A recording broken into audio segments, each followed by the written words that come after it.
Hello everyone, welcome to Organolysis. So welcome to another video of the name reaction series. Now in this video we are going to discuss the Seyfarth-Gilbert homologation.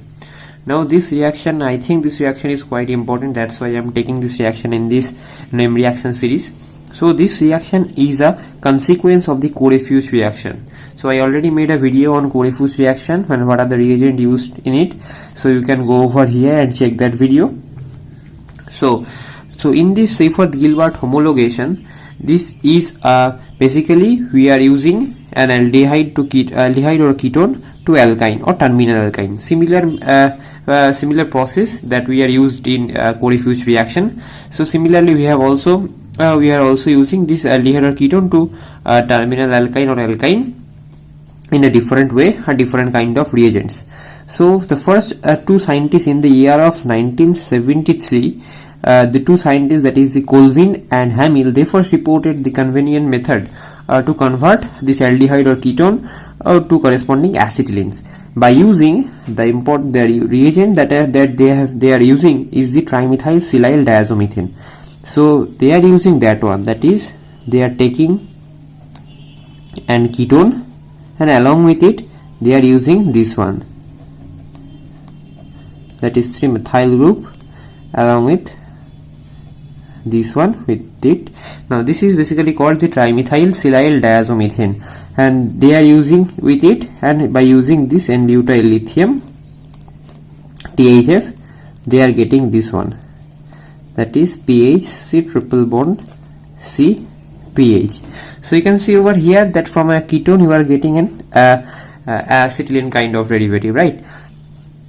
So from this another modification is being takes place, and that is what it is called this Seyfarth-Gilbert homologation. Now these two scientists have made this type of reactions. Now what is mean by homologation? Now from the name, that is homologation is basically to increase a number of carbon. So that is why it is called the homologation. Now you can see over here you have the C double bond O and you are increasing number of one carbon over here. So that is what it is. Now the first Seyfarth-Gilbert homologation is basically they are using that one. So Seyfarth-Gilbert homologation, for that they are using any kind of ketone or aldehyde. It may be a R prime, maybe a hydrogen, or maybe a kind of alkyl group. So they are using that one.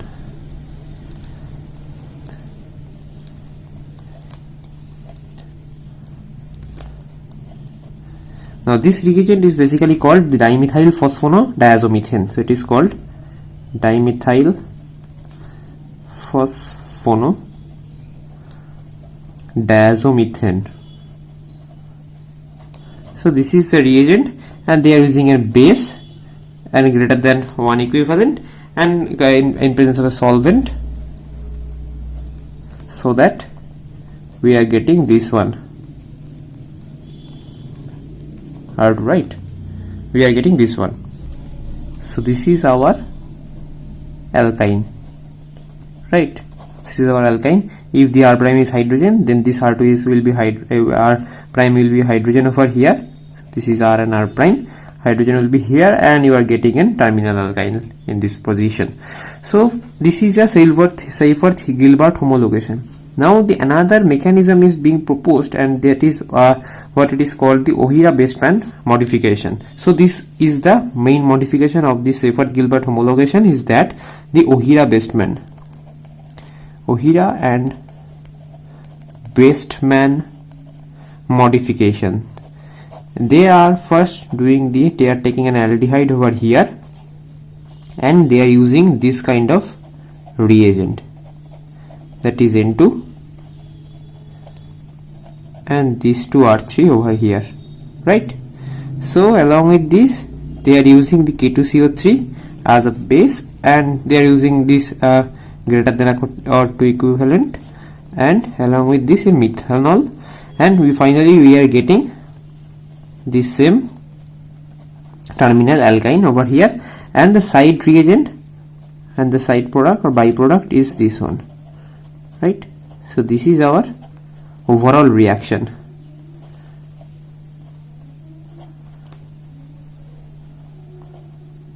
Okay, so So this is our overall reaction with this Seyferth-Hilbert homologation along with this O'Hara-Weismann modification.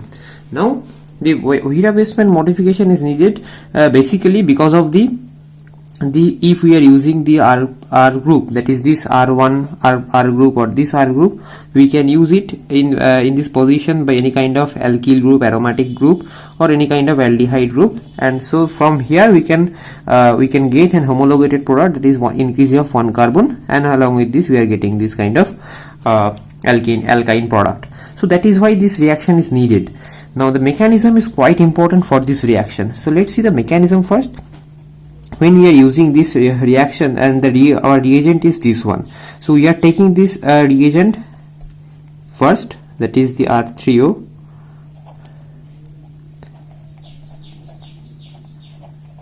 right? So this is our reagent. So when we are using this in presence of methanol, so OMe will free and it will directly attack over here, and it can go over here like this. So from that we can get this one.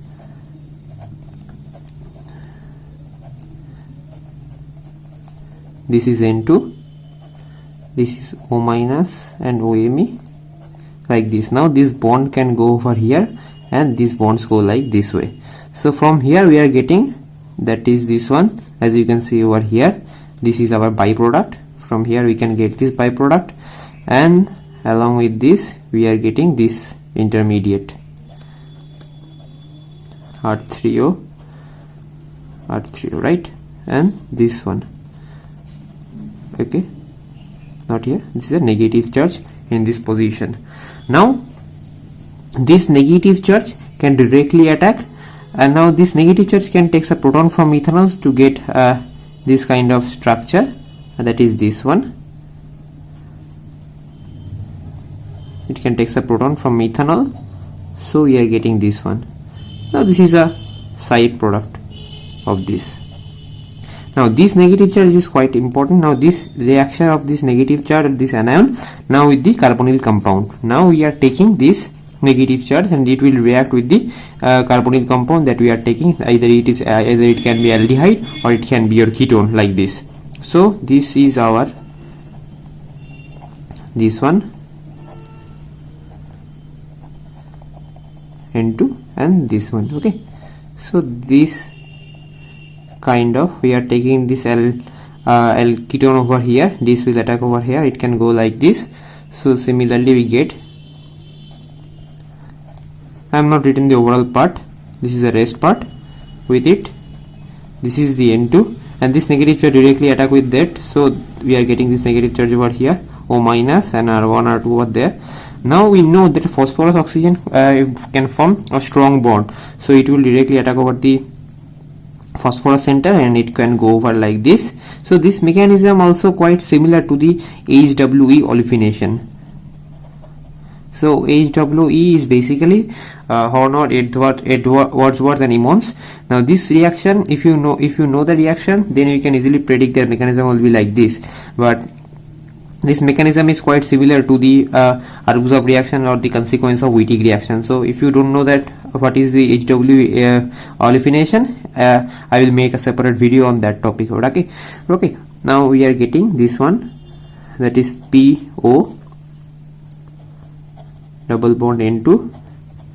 This R1 and R2 with this, and this side product is like this.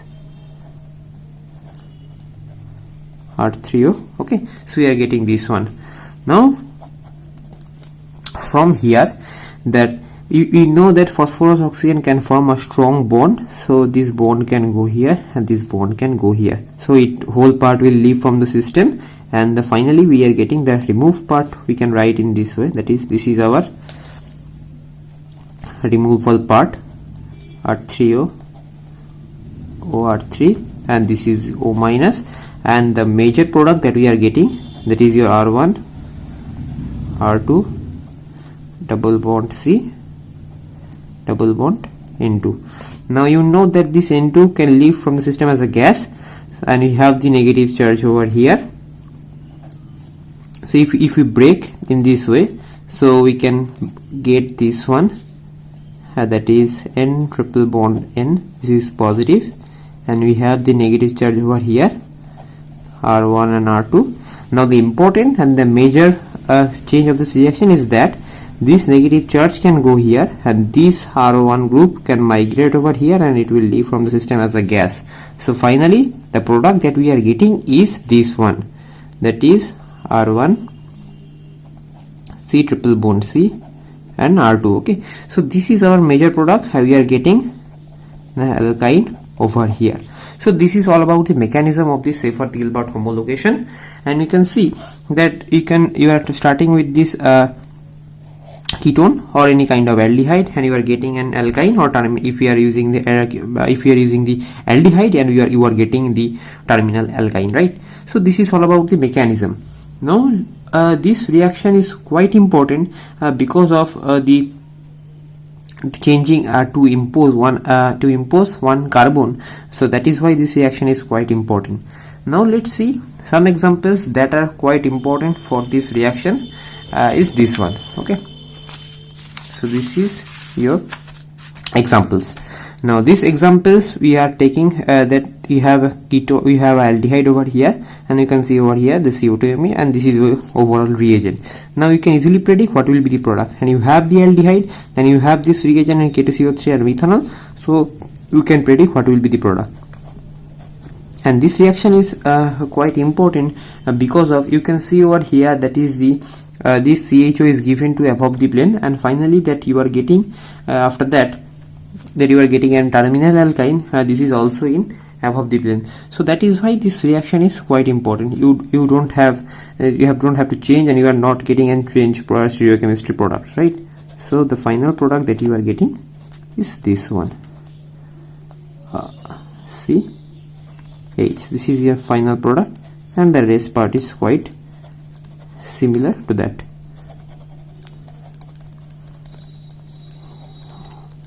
Okay, so this is your final product of this reaction. Another thing is that if you have this kind of group, you can see over here the CO2Me is given and this aldehyde is given, and you have the same reagent, the Ouida-Westman reagent, so you can easily predict what will be the product. You are getting a terminal alkyne over here like this, and you have the 6 CH2 units, so you can write this way, and you have this CO2Me over here. So this is your major product from this reaction. Now the last and important examples for this reaction is that you have the same, you have the aldehyde, and you have the overall stereochemistry will be retained. So that is why this reaction is quite important. And another alternative way is the Corey-Fuchs reaction, but this kind of substrate cannot undergo in Corey-Fuchs alkyne synthesis, so that is why this reaction is needed. So that's why this Seyferth-Gilbert homologation is important to produce an aldehyde to an alkyne. Now you can see this is your final product. This is your OMe, this is your OR. Okay, so this all part will remain same, and you are getting this kind of product.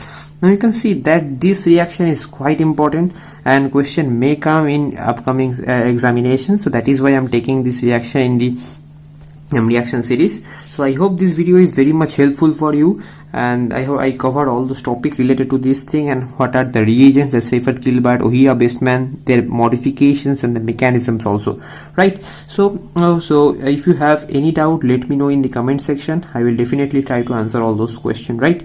So, and if you like this video, do not forget to subscribe this channel and press the bell icon to get the earlier notification, right? So that's it for this video, and thank you so much for watching.